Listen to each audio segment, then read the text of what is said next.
উঠ এখান থেকে উঠ। যদি বিল্লা এখানে না থাকে না আজকে তোর অবস্থা খারাপ হয়ে যাবে বুঝছিস। এখানে পালাতে চেষ্টা কখনোই করবি না বুঝছিস।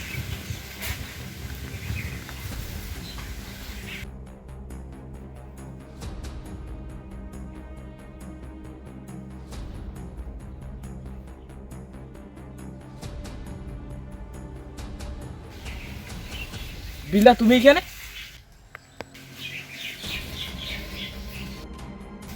বিল্লা তুমি এখানে থাকো, আমি রেখে আসতেছি।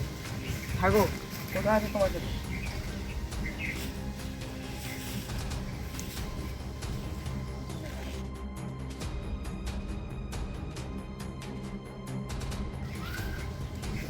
চল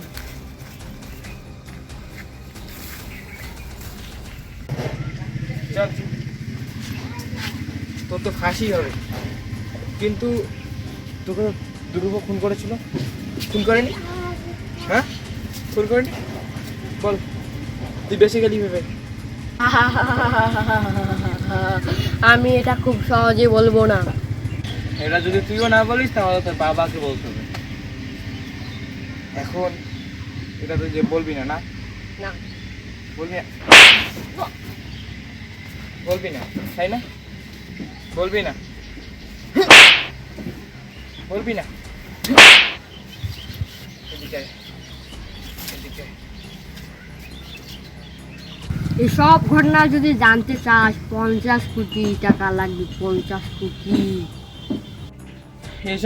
এসব কিছু জানার জন্য আমি তোকে 50 কোটি কেন, 50 টাকা কেন, 50,000 টাকা কেন, 1 টাকা কেন, আমি তোকে 1 টাকাও দিব না।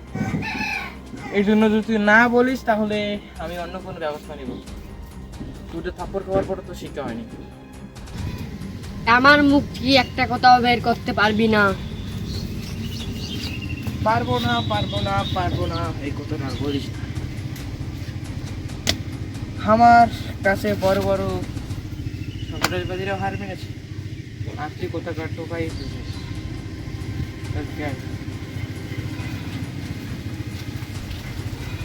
এখন আমি তোকে সময় দিচ্ছি 10 সেকেন্ডে।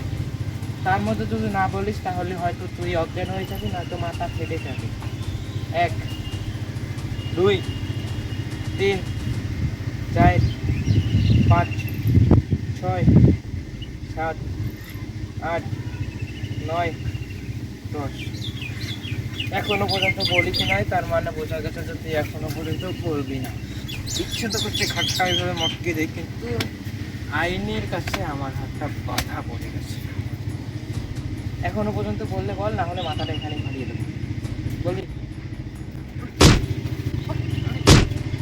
বলবি? এখনো পর্যন্ত বলবি? বলবি?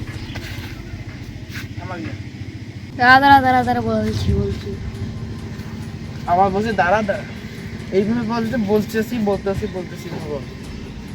এখন বল কি হয়েছিল? সিআইডি টিম যখন আমাকে চেক করছিল তখন আমি একটা ড্রাগস ব্যবহার করছি, সেই কারণে আমি বেঁচে আছি না মরে গেছি কেউ জানতে পারবে না। ভালোই বুদ্ধি খাটিয়েছিস, তারপরে কি হলো?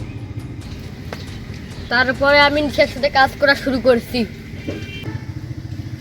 আমি যতক্ষণ বিল্লার সাথে কথা বলতেছি ততক্ষণ তুই সেভাবে বসে একটু কষ্ট পা, যে না খেয়ে থাকলে কি রকমটা লাগে। চল।